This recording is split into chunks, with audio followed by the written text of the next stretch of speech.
మహాకుంభమేళ ముగిసే టైంలో ఆకాశంలో అద్భుతం. ఒకే చోట 7 గ్రహాలు కవాతు చేయనున్నాయి. ఆకాశంలో ఎప్పుడూ వింతలు జరుగుతూనే ఉంటాయి. వాటిని మనం నేరుగా చూడలేం. కానీ కుంభమేళ ముగిసే టైంలో అంటే ఫిబ్రవరి 26న భారతదేశంలో 7 గ్రహాల అద్భుత విన్యాసాన్ని నేరుగా చూడొచ్చు. ఈ గ్రహ విన్యాసం ఎప్పుడు ఎలా చూడొచ్చో ఇప్పుడు మనం తెలుసుకుందాం.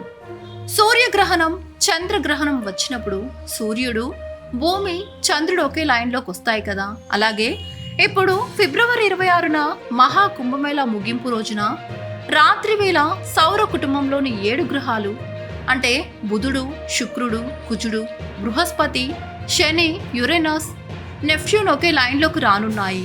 గ్రహాల విన్యాసం ఓ అరుదైన ఖగోళ సంఘటన. బుధుడు, శుక్రుడు, కుజుడు, బృహస్పతి, శని, యురేనస్, నెప్ట్యూన్ అనే 7 గ్రహాలు ఆకాశంలో ఒకే చోట కవాతు చేయనున్నాయి. గ్రహాల కదలికలను ఎప్పటికప్పుడు గమనిస్తూ వాతావరణంలో వచ్చే మార్పులను శాస్త్రవేత్తలు లెక్కిస్తుంటారు. సౌరగ్రహ కూటమిలోని గ్రహాల కదలికలనే కాకుండా ఇతర నక్షత్రాల కుటుంబాల్లో గ్రహాలను కూడా మన సైంటిస్టులు కనిపెడుతుంటారు. ఇక ఫిబ్రవరి 26వ తేదీన మహాకుంభమేళ ముగుస్తుంది. ఈ క్రమంలో ఖగోళంలో సంఘటన జరుగుతుందని సైంటిస్టులు చెబుతున్నారు. ఆ రోజు రాత్రి ఆకాశంలో సౌర వ్యవస్థలోని 7 గ్రహాలు ఒకే లైన్లో కనిపిస్తాయని శాస్త్రవేత్తలు చెబుతున్నారు. బుధుడు, శుక్రుడు, కుజుడు, బృహస్పతి, శని, యురేనస్, నెప్ట్యూన్ రాత్రి సమయంలో కనబడతాయని ఖగోళ శాస్త్రవేత్తలు చెబుతున్నారు.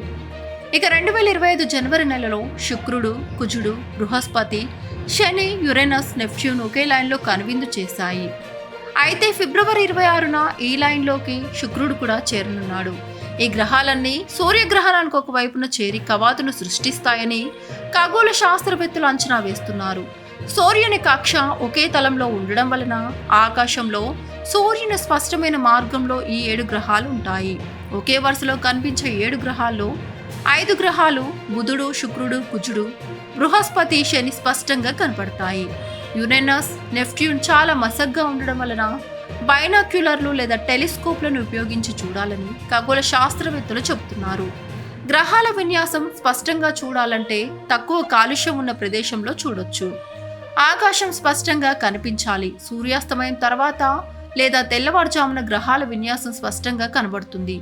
టెలిస్కోప్తో చూస్తే మరింత స్పష్టంగా కనిపిస్తుంది. 3 లేదా అంతకంటే ఎక్కువ గ్రహాలు ఆకాశంలో ఒకే చోట అందమైన వరుసలో కనిపిస్తే దాన్ని గ్రహాల విన్యాసం అంటారు.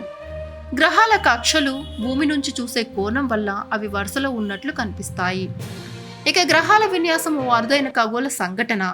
బుధుడు, శుక్రుడు, కుజుడు, బృహస్పతి, శని, యురేనస్, నెప్ట్యూన్ అనే 7 గ్రహాలు ఫిబ్రవరి 26న మహాకుంభమేళ చివరి రోజున రాత్రి వేళ ఆకాశంలో ఒకే చోట కవాతు చేయనున్నాయి. గ్రహాల కదలికలను ఎప్పటికప్పుడు గమనిస్తూ వాతావరణంలో వచ్చే మార్పులను శాస్త్రవేత్తలు లెక్కిస్తుంటారు. సౌరగ్రహ కూటమిలోని గ్రహాల కదలికలనే కాకుండా ఇతర నక్షత్ర కుటుంబాల గ్రహాలను కూడా మన సైంటిస్టులు కనిపెడుతుంటారు. ఈ అనంత విశ్వంలో ఎప్పుడూ ఎక్కడో ఒక చోట వింత సంఘటనలు జరుగుతూనే ఉంటాయి. వాటిని గమనిస్తూ శాస్త్రవేత్తలు ఖగోళ శాస్త్ర రహస్యాలను కనిపెడుతుంటారు. సైంటిస్టులు కాబట్టి వారి వద్ద ఉన్న పెద్ద పెద్ద పరికరాలు, టెలిస్కోప్లను ఉపయోగించి యూనివర్స్లో రహస్యాలను తెలుసుకుంటారు. ఆకాశంలో ఎప్పుడు ఏం జరుగుతుందో ముందే కనిపెడతారు. గ్రహాలు, గ్రహ శకలాల కదలికల వల్ల భూమిపై కలిగే మార్పులను అంచనా వేస్తుంటారు. ఈ వీడియోపై మీ అభిప్రాయాలేంటో కింద కామెంట్ రూపంలో తెలియచేయండి. ఈ వీడియో కనుక మీకు నచ్చినట్లయితే లైక్ చేయండి, షేర్ చేయండి. మా ఛానల్ వెంటనే సబ్స్క్రైబ్ చేసుకోండి. Please subscribe.